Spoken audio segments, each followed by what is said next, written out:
वंदे मातरम। शिक्षक साथियों और शिक्षा जगत से जुड़े नए कर्मचारी साथियों, राजस्थान स्कूल शिक्षा परिषद की तरफ से यूडाइस के संबंध में पूरा एक कैलेंडर जारी किया गया है। कौन कौन सा कार्य किस किस समय में पूरा करना है, संपूर्ण जानकारी मैं आपको दूंगा और किन किन बातों को आपको विशेष रूप से ध्यान रखना है। तो जैसे कि आप देख पा रहे हैं, जो मुख्य जिला शिक्षा अधिकारी और जिला परियोजना समन्वयक सभी को ये लेटर संबोधित करते हुए लिखा है, और जिसका विषय है कि राज्य में संचालित सभी विद्यालयों द्वारा नवीन शैक्षिक सत्र 2026-27 जो है उसके लिए यूडाइस प्लस पोर्टल पे कार्य प्रारंभ कर पिछले वर्ष में अध्ययनरत जो भी विद्यार्थी है उनका प्रोग्रेशन करना है, यानी उनको अगली क्लास में प्रोमोट करना है। इसके अलावा शिक्षक और विद्यार्थियों का जो डाटा है वो पूर्ण करने बाबत अब इसके लिए यूडाइस जो है यानी unified district information system for education, अब इसमें पूरा कैलेंडर यहाँ जारी किया गया, यूडाइस 2026-27 कैलेंडर। कौन कौन सा कार्य क्या करना है, तो जैसे कि आप होता है नवीन शैक्षणिक सत्र है वो 1 अप्रैल 2026 से शुरू हो चुका है, और अब इसमें यूडाइस से संबंधित क्या क्या काम करना है। तो सबसे पहले तो जो नवीन कोड, अगर कोई नया विद्यालय खुला है या कोई बंद हो गया है तो उसके कोड या एक्टिवेट करना है, प्रोफाइल अपडेशन करना है, तो नवीन यूडाइस आवंटन, यानी मान लो कोई ऐसा विद्यालय है जो नवीन है और उसको यूडाइस आवंटन करने का काम है, तो वो 1 अप्रैल 2026 से शुरू हो चुका है और राष्ट्रीय स्तर से निर्धारित दिनांक तक ये प्रोसेस चलेगा। तो विद्यालय स्तर से आप निर्धारित जो भी यूडाइस प्रपत्र है उसमें आवेदन करने के बाद में आपको ब्लॉक स्तर से भेजना है, और ब्लॉक स्तर से जो भी अपलोड होगा, आवेदन होगा, उसके आधार पर आपको यूडाइस कोड है वो आवंटित किए जाएंगे। दूसरा, पूर्व कोड आवंटित अस्थायी या पूर्ण रूप से बंद विद्यालयों के लॉगिन एक्टिवेशन, यानी आपको कोड तो पूर्व में यूडाइस कोड आवंटित हो चुका है लेकिन किसी कारण से विद्यालय अगर बंद हुआ है तो ऐसी स्थिति में 20 अप्रैल से ये प्रोसेस शुरू हो जाएगा, और इसमें विद्यालय स्तर से निर्धारित यूडाइस प्रपत्र A01 उसमें आवेदन करने के बाद में ब्लॉक स्तर से आवेदन है अपलोड होगा और उसके बाद में लॉगिन वापस एक्टिवेट हो जाएगा। अब तीसरा जो काम जो सभी को करना है, विद्यालय द्वारा बेसिक प्रोफाइल अपडेशन, यानी प्रत्येक विद्यालय को अपना बेसिक जो प्रोफाइल है वो प्रत्येक साल में अपडेट करना पड़ता है। तो 20 अप्रैल से ये कार्यक्रम शुरू हो जाएगा, यानी आज जैसे 20 अप्रैल है तो आज से बेसिक प्रोफाइल अपडेशन का कार्य शुरू हो चुका है और आगामी दिनों तक ये जारी रहेगा जब तक इसकी लास्ट डेट नहीं आ जाती। और विद्यालय स्तर से यूडाइस प्रपत्र A01 में आवेदन के उपरांत अगर मान लो आपको कुछ चेंज करवाना है, अपडेशन करवाना है, तो ब्लॉक स्तर पर आवेदन करना है। तो ये सारे काम तो आपके हो गए। अब जो सेकंड पार्ट, जो इम्पोर्टेंट पार्ट है, जो विद्यालय द्वारा पूर्ण करना है, यानी ये जो ऊपर वाले जो पार्ट थे जिसमें प्रोफाइल वगैरह या कोई चेंज करना है या यूडाइस कोड आवंटन करना है, वो सारे लगभग ब्लॉक स्तर से थे।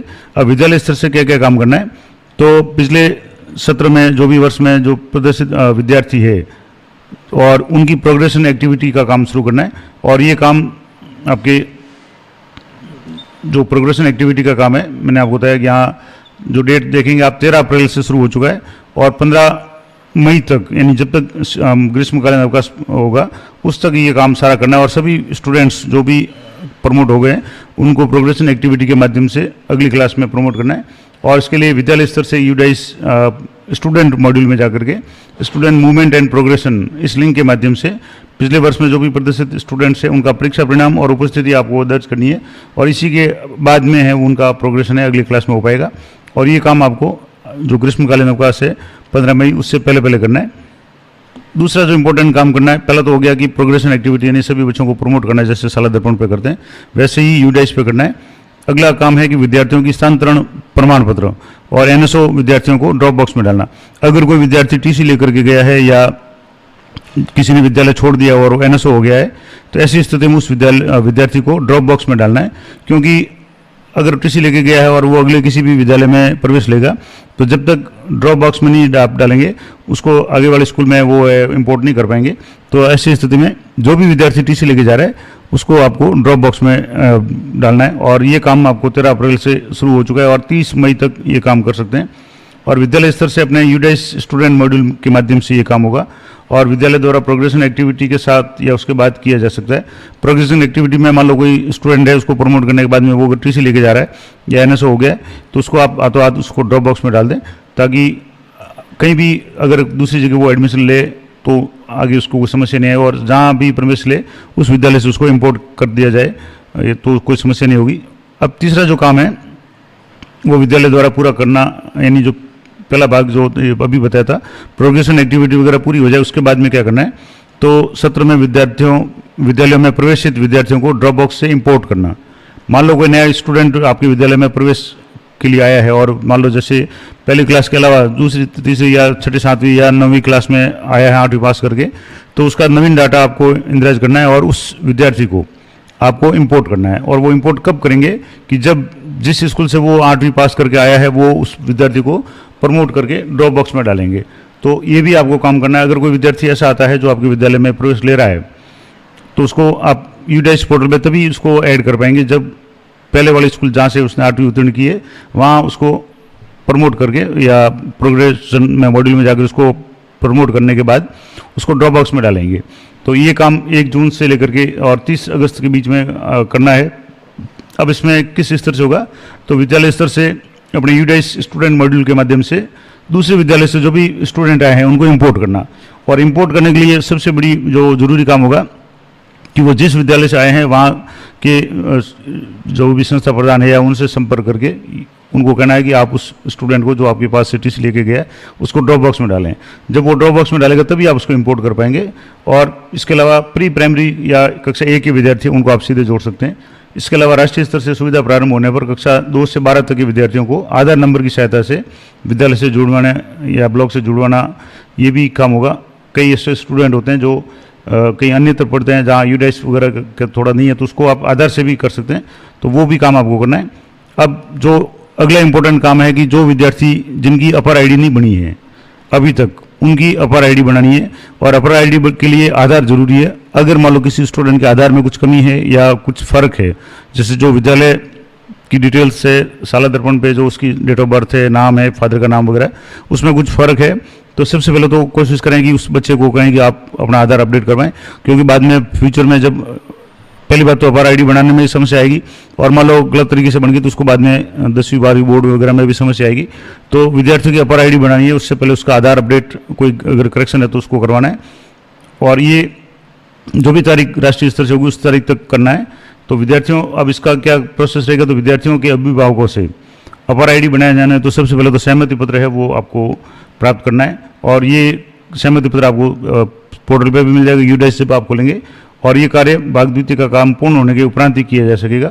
यानी जब उसका प्रोग्रेशन हो जाएगा और स्टूडेंट का यूडाइस में इंपोर्ट हो जाएगा उसके बाद ही आप उसकी अपर आईडी है वो जनरेट कर पाएंगे।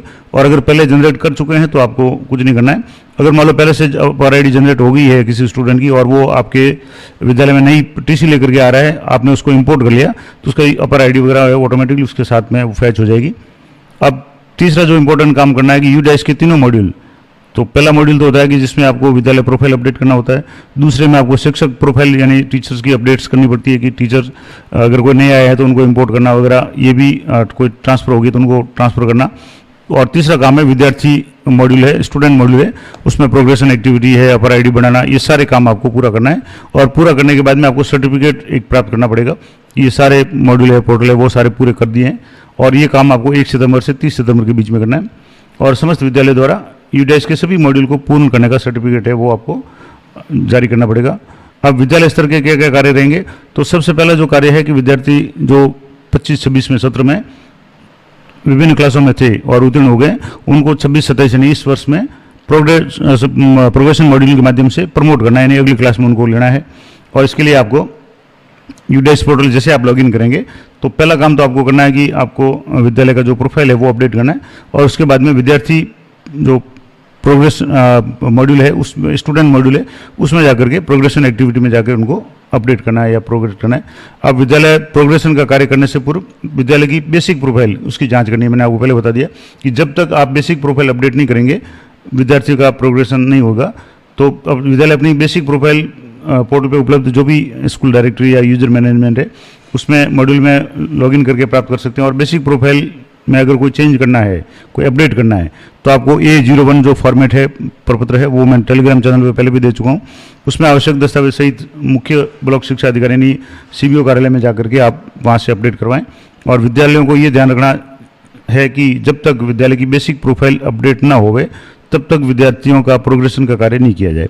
तो सबसे पहला काम तो आपको करना है विद्यालय की प्रोफाइल अपडेट करनी है। उसके बाद आपको स्टूडेंट मॉड्यूल बनाना है। और विद्यालय की जो प्रोफाइल अपडेट होने के बाद बेसिक प्रोफाइल अपडेट या सही होने के बाद में यूज डाइस पोर्टल पे स्टूडेंट मॉड्यूल में आना है।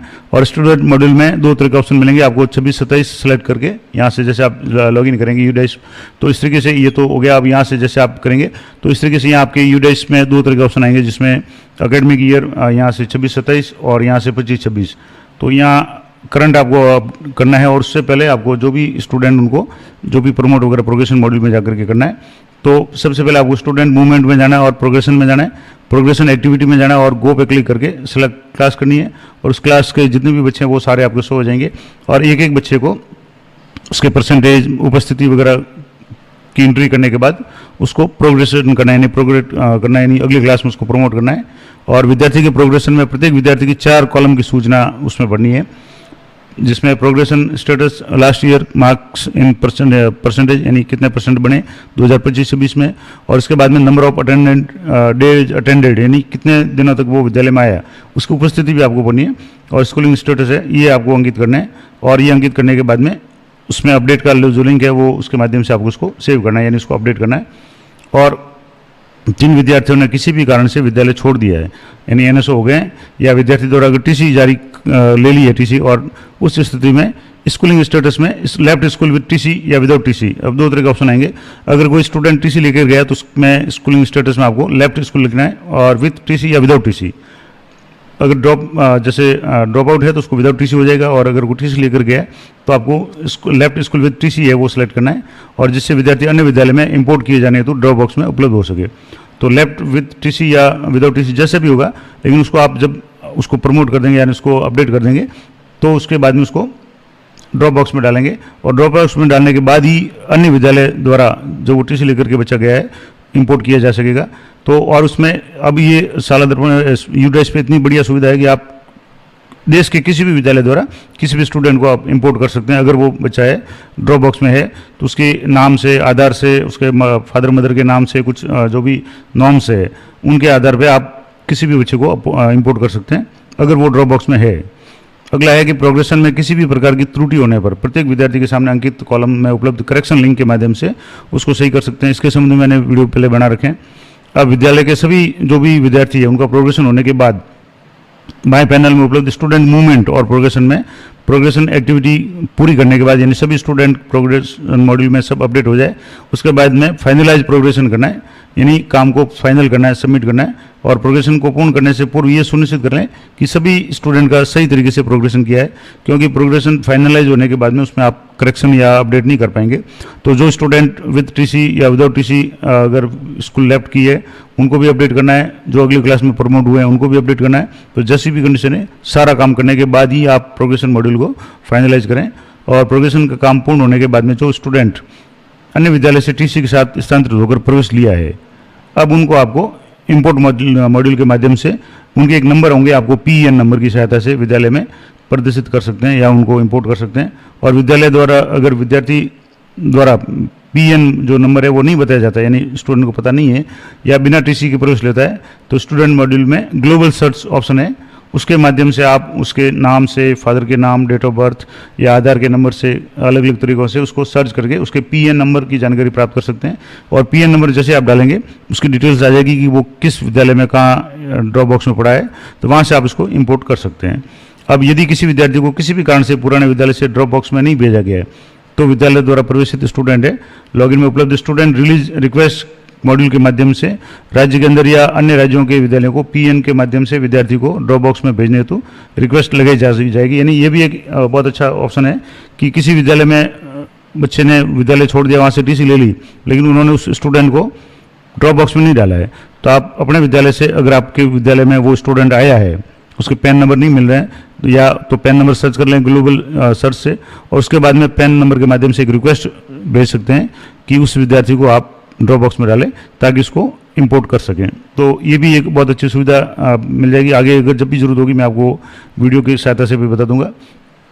और यदि पैन की सहायता से विद्यार्थी को पोर्टल पे इंपोर्ट किए जाने में किसी प्रकार की समस्या आती है तो आप सीबीओ कार्यालय या जिला परियोजना समन्वय कार्यालय से संपर्क कर सकते हैं।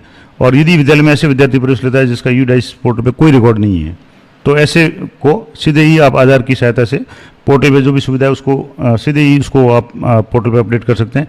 लेकिन अगर वो पहले से ही किसी विद्यालय में एडमिशन लिया हुआ है और उसकी यू डैश पोर्टल पे उसकी डिटेल्स है, तो आपको उसको इंपोर्ट ही करना पड़ेगा, आप सीधे उसको एंट्री नहीं कर सकते। और विद्यालय का प्रोग्रेशन कार्य पूर्ण होने के पश्चात ही 26-27 से संबंधित जो भी विद्यार्थी प्रोफाइल है अपडेशन और अपर आईडी जनरेशन का काम करना है। तो पहला काम आपको करना है विद्यालय का जो प्रोफाइल अपडेट करना, उसके बाद में प्रोग्रेशन मॉड्यूल में जाना है, सभी स्टूडेंट को प्रमोट करना है, लेफ्ट टीसी विदाउट टीसी वगैरह जो भी है वो आपको करना है।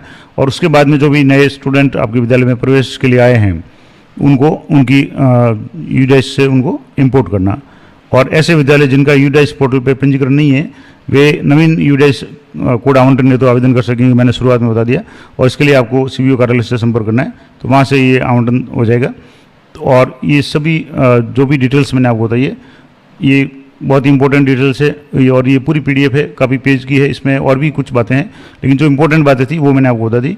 इसके अलावा पीओ यूसीओ के क्या काम होंगे और ब्लॉक शिक्षा अधिकारी या सीबीओ कार्यालय के क्या काम होंगे वो सारे है। मैं पीडीएफ अगर आप कमेंट करेंगे तो मैं इसको टेलीग्राम चैनल पर दे दूँगा, तो वहाँ से आप देख सकते हैं। तो ये थी महत्वपूर्ण जानकारी। यू डैश पोर्टल पे विद्यालय स्तर पे अभी यानी मई और जून में, खास करके अप्रैल और मई में जो ग्रीष्मकालीन अवकाश से पहले आपको क्या क्या काम करने हैं, संपूर्ण जानकारी मैंने आपको दे दी। आशा करता हूँ ये सारी जानकारी आपके लिए उपयोगी रहेगी। इस तरह की लेटेस्ट और अपडेटेड जानकारी के लिए चैनल पर बने रहें। मिलते हैं नेक्स्ट वीडियो में, तब तक जय हिंद, जय भारत।